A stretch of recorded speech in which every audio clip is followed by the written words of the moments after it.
Բարև ձեզ, սիրելի հայրենակիցներ և մեր ալիքի հարգելի հետևորդներ։ Նախքան այսօրվա հուզիչ պատմությանն անցնելը, խնդրում եմ ձեզ, մեկնաբանություններում գրեք, թե աշխարհի որ ծայրից եք մեզ հետևում։ Մեզ համար շատ կարևոր է զգալ մեր միասնականությունն ու կապը։ Նաև չմոռանաք բաժանորդագրվել ալիքին և սեղմել զանգակի կոճակը, որպեսզի բաց չթողնեք մեր հաջորդ տեսանյութերը։ Ձեր աջակցությունն օգնում է մեզ շարունակել ներկայացնել պատմություններ, որոնք միավորում են մեր սրտերը։ Ձմեռ էր։ Արագածի ստորոտին գտնվող մանկատան պատերը թվում էր ներծծվել էին սառնամանիքով ու լռությամբ, բայց այդ լռության մեջ կար մի անկյուն, որտեղ սիրտն ավելի արագ էր բաբախում։ Միակ հարստությունը։ 10-ամյա Հովհաննեսը և 6-ամյա Անահիտը հարազատ քույր ու եղբայր չէին, բայց մանկատանը բոլորը գիտեին, նրանց բաժանելն անհնար է։ Հովհաննեսը լուրջ, մի քիչ խոժոռ հայացքով, բայց բարի սրտով մի տղա էր, ով իր վրա էր վերցրել փոքրիկ Անահիտի պաշտպանի դերը։ Ամեն երեկո, երբ սենյակում լույսերը մարում էին, Հովհաննեսը մոտենում էր Անահիտի մահճակալին ու սկսում պատմել։ Ոչ թե հեքիաթներ վիշապների մասին, այլ պատմություններ իսկական հայկական տան մասին։ «Անի, գիտես, մեր տանը միշտ վառարանը վառ կլինի», շշնում էր նա։ Տատիկը, նա երևակայում էր մի տատիկի, թոնդրի մեջ թարմ գաթա կթխի, ու դրա հոտը կհասնի մինչև հարևանների բակը, իսկ մենք ձմռանը կնստենք այդ տաք թոնդրի շուրջը, ու դու էլ երբեք չես մրսի։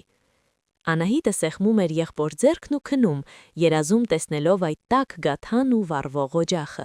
Ճակատագրական այցը։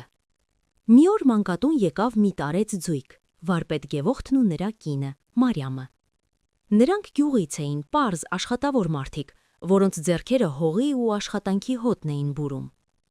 Նրանք կորցրել էին իրենց միակ որդուն տարիներ առաջ և հիմա եկել էին իրենց օջախի լույսը գտնելու։ Երբ նրանք տեսան Անահիտին, իր մեծ սև ու տխուր աչքերով, Մարիամի սիրտը կանգ առավ։ «Սա է մեր աղջիկը», շշնջաց նա։ Բայց կար մի խնդիր. օրենքով և պայմաններով նրանք եկել էին միայն մեկ երեխա որդեգրելու համար, իսկ Հովհաննեսը, տեսնելով, որ մարդիկ հետաքրքրված են Անահիտով, քաշվեց մի կողմ։ Նրա սիրտը կտոր-կտոր էր լինում, բայց նա ուզում էր, որ Անահիտը տուն ունենա։ Ուխտ և հայկական պատիվ։ Երբ Գևորգն ու Մարիամը մոտեցան Անահիտին, փոքրիկը չթռավ նրանց գիրկը։ Նա վազեց, բռնեց Հովհաննեսի ձեռքը ու թաքնվեց նրա թիկունքում։ «Ես առանց Հովոյի ոչ միտեղ չեմ գնա», ասաց նա հաստատուն ձայնով, թեև շրթունքները դողում էին։ «Նա իմ ախպերն է, նա ինձ խոստացել է, որ մենք միասին ենք գաթա ուտելու»։ Վարպետ Գևորգը նայեց Հովհաննեսի աչքերին։ Նա տեսավ ոչ թե երեխայի, այլ մի հասուն տղամարդու, ով պատրաստ էր զոհաբերել իր երջանկությունը քրոջ համար։ Գևորգը հասկացավ, սա ուղղակի երեխա չէ, սա տան սյունն է։ «Որդիս», հարցրեց Գևորգը, «իսկ դու կկարողանաս ինձ օգնել այգում, մեր տանը շատ գործ կա, իսկ ես արդեն ծերանում եմ»։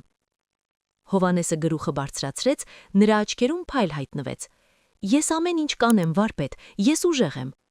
Վերադարձ օջախ։ Մի քանի շաբաթ անց, երբ ձյունը ծածկել էր ճանապարհները, մի հին մեքենա կանգնեց գյուղի տներից մեկի դիմաց։ Դա Գևորգի տունն էր։ Ողջ գյուղը գիտեր, որ Գևորգը երկու որբի է բերում։ Ըստ հայկական սովորույթի հարևանները հավաքվել էին դարպասների մոտ։ Ոչ թե հետաքրքրությունից, այլ որովհետև հայկական գյուղում որբ հասկացողություն չպետք է լինի։ Երբ երեխաները մեքենայից իջան, հարևան Գայանետատը մի մեծ սինյով մատաղի միս ու թարմ թխված լավաշ բերեց։ «Բարով եք եկել ձեր տուն, բալես», ասաց նա, համբուրելով Անահիտի ճակատը։ «Այսօրվանից այս օջախի ծուխը ձեր շնչով է վեր բարձրանալու»։ Մարիամը երեխաներին ներս տարավ։ Տանը վառվում էր վառարանը, հենց այնպես, ինչպես Հովհաննեսն էր պատմել։ Սեղանին դրված էր մեծ նախշուն գաթան։ Առաջին ընթրիքը։ Այդ երեկո տանը տիրում էր մի տեսակ սուրբ մթնոլորտ։ Գևորգը նստեց սեղանի գլխին, Հովհաննեսին նստեցրեց իր աջ կողմում, որպես տան ապագա տիրոջ։ «Մենք հարուստ չենք, որդիս», ասաց Գևորգը լցնելով տաք թերը, «բայց մեր տանը միշտ պատիվ կա ու սեր։ Դուք հիմա որբ չեք, դուք Գևորգյան եք, այս հողը ձերն է, այս պատերը ձերն են»։ Անահիտը վերցնելով գաթայի մի կտոր, մոտեցավ Հովհաննեսին ու կիսեց նրա հետ։ Տղան նայեց քրոջը, ապա իր նոր ծնորներին։ Նրա աչքերից առաջին անգամ հոսեցին ոչ թե ցավի, այլ երջանկության արցունքներ։